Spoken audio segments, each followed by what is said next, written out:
nakikita niya ang hindi natin nakikita. So my brothers and sisters, let's welcome our dear friend, Stephen.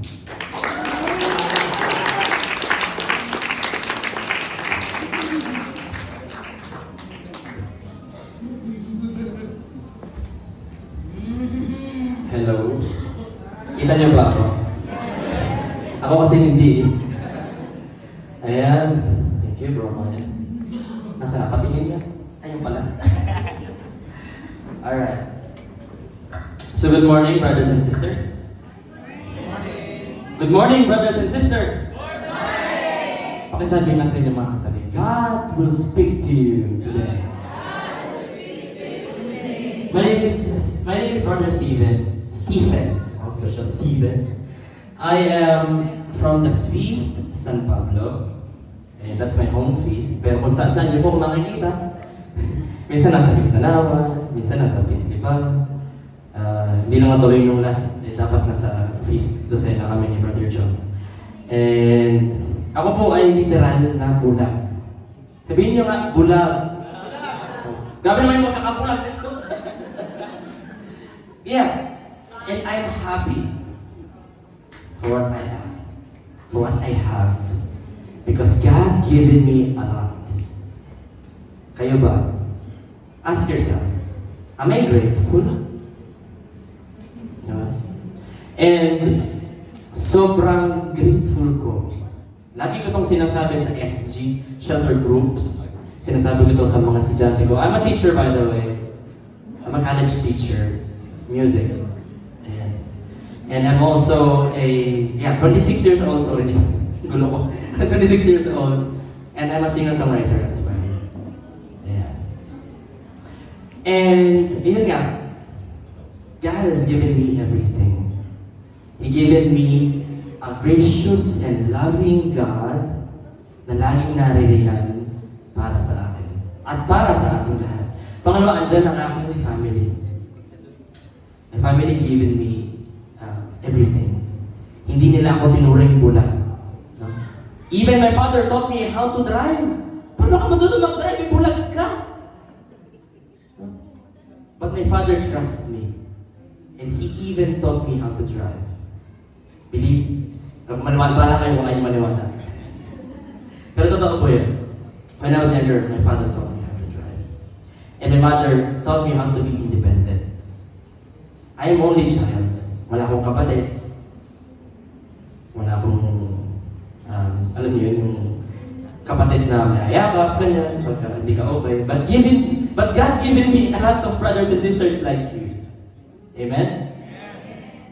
And I'm really grateful for that.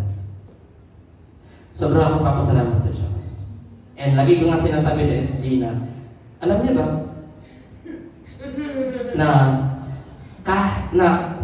paulitin ang buhay ko. Sasabihin ko ulit, Lord, pwede bang bulag na lang ako ulit? Ask me why. Kasi mas mag-glorify ko ang Diyos kapag bulag ako. Hindi mo man kita ang iyong paligid, but spiritually. And through your heart, you can see and you can feel God's creation. Amen? Palakpakan natin ang Panginoon.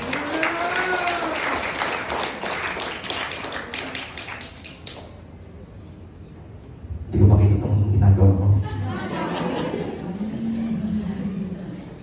Okay, sabay-sabay sabihin, safe space. Safe space. Again, safe space.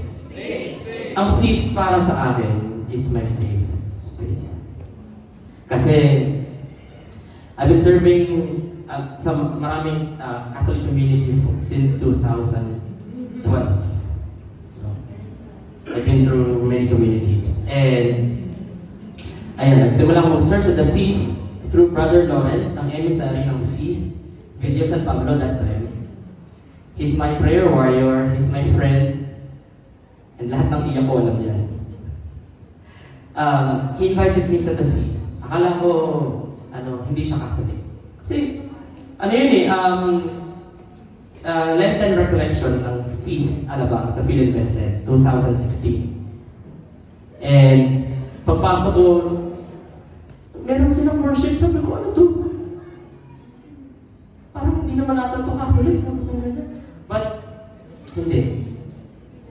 Nag-start na ang misa, full band, tapos yung pare, napakakalog, ang kulit. Sabi ko, wow, may pare palang ganito. No? Akala ko, aantukin lang ako lagi sa... Joke lang po. And, sabi ko, wow, doon nag-start ang calling ko, mga kapatid. I've started, yung SG, ang shelter group. LG pa dati, like to. Diba si Resi? Di ba? Meron akong backup doon. So, LG pa siya that time. And yun, doon nag-start hanggang nagkaroon na ng JE.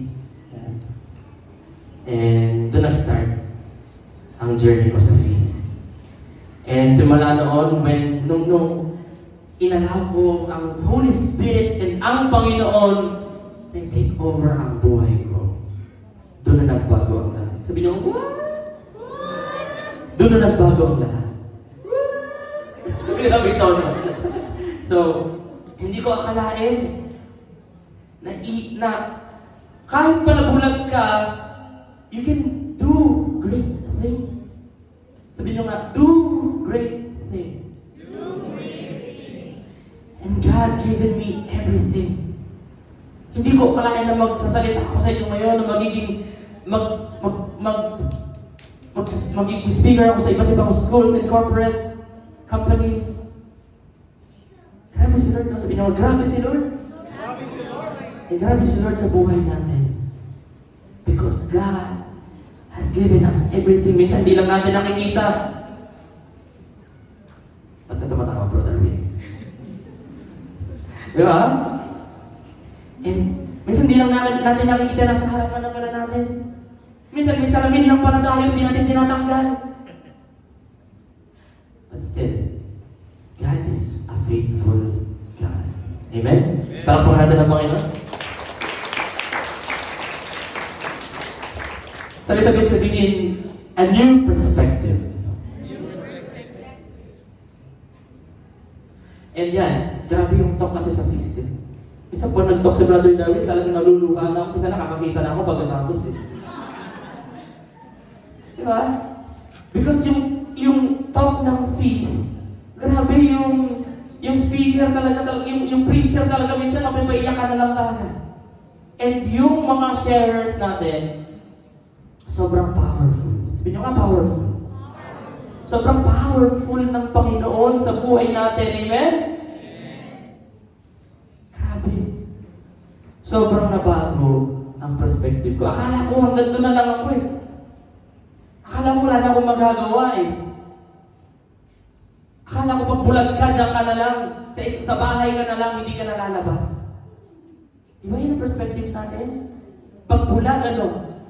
May hawak na lata. Nasa simbahan. Pero binago ng Diyos ang buhay ko. Ang perspective ko. Ginamit niya ang kapansanan ko para maging abilidad ko. Amen? Because God wants us to share and be a beacon of light to many people. Sobrang buti ng Diyos sa buhay natin. That's why I'm really grateful. And sobra akong nagpapasalamat sa Diyos. Sabi, strength through worship. Oh, grabe. Palapakan natin ang worship team kanina. Grabe din ang worship team ng feast. Minsan talaga, feeling ko, lumulutang ako, tapos nakakakita na ako bigla talaga. And grabe. Grabe si Lord kumilos through music. Have you ever wondered sometimes na parang English yun ah, galing? And minsan, malungkot tayo, we are sitting down, we're depressed, having anxiety, but minsan, mag-scroll ka bigla sa TikTok and yung powerful worship song. Have you experienced that, mga kapatid? Sabi, diba? Hindi ko kayo kita, kaya huwag kayo magtaas ng kamay. So, grabe, si Lord Kumilos through worship. And sa journey kong to, may isang akong verse na, marami akong favorite verses, but isa to sa mga talagang nakapagpatindig ng aking balahibo. Isaiah 41:10. Do not fear, for I am with you. Do not be dismayed, for I am your God. Sabi, no? Ibig sabihin, huwag tayong matakot. Sabihin, huwag kayong matakot. Makiba ka. Ay, ikaw pala yun. Huwag tayong matakot. Kasi, ito ha, mga kapatid, even I'm blind, I'm traveling by myself. Sa Japan, Nueva Ecija. Joke. Sa Japan. Joke yun, tumawa naman kayo. So, I was working sa Japan as an ambassador sa NGO doon.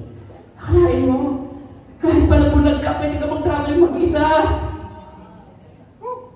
Kahit pala bulag ka, pwede ka tumawid ng kalsada. Sige, matry nyo mag-blindfold din mamaya. Tapos tumawid. Joke. Ibig sabihin lang nun, ang Diyos ay laging nariyan sa iyong tabi. Palakpakan natin ang Panginoon.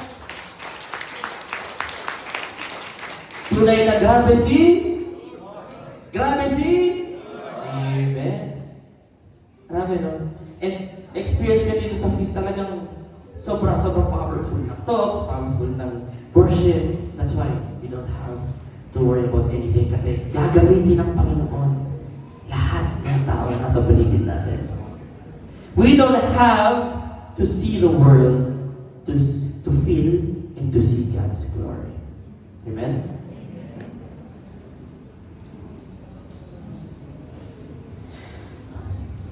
Alright. Sabihin, inspiring community. Ulit, inspiring community. Yan po ang feast. Kaya po, please invite ang mga, promote na po ako. Invite niyo po ang inyong mga kapatid, kapuso, pamilya, ka-UNTV, lahat na. Invite natin sila sa feast and magiging panigurado mape-blessed sila. Ako nga Pero yun mo yun, bulag tapos pagkatapos ng talk, nakakakita na. What? That's why. Let's keep on inspiring and inviting many people towards sa Panginoon. Towards God. Sabi naman, towards God. Sabihin, spiritual growth. Kailangan may PH. Spiritual growth. Baho. Yan. Yan. Ito talaga yung nag-deepen ng faith ko. That's why nag-grow. Growth. That's why nag-grow ako spiritually. And I know, as some of you experiencing hardships right now, experiencing difficult moments in your life. Pero sinasabi ko sa inyo mga kapatid, huwag kayong mag-alala. Hindi kayo nag-iisa. God is always with us. Sabihin, God is always with us. Huwag tayong matakot mag-explore. Huwag tayong matakot mahulog sa stage. Putik na mahulog. Huwag tayong matakot magmahal. Amen, Senyor. Huwag tayong matakot sumugal. No? Sumugal para, hindi alam niyo na sumugal para mag-encourage. Sabihin, encourage. Let's encourage many people. Because yan ang mission natin sa mundo. To encourage, to inspire, even though you can see the world, to be a beacon of light to many people. Sabihin, be a beacon of light to others. Be a beacon of light to others. Sobrang buti ng Diyos. Amen? Sabay-sabay sa katabi. Sabay-sabay sa katabi. Super buti ni Lord. To God always be the glory. And before anything else, pwede ko ba kayong alayan ng isang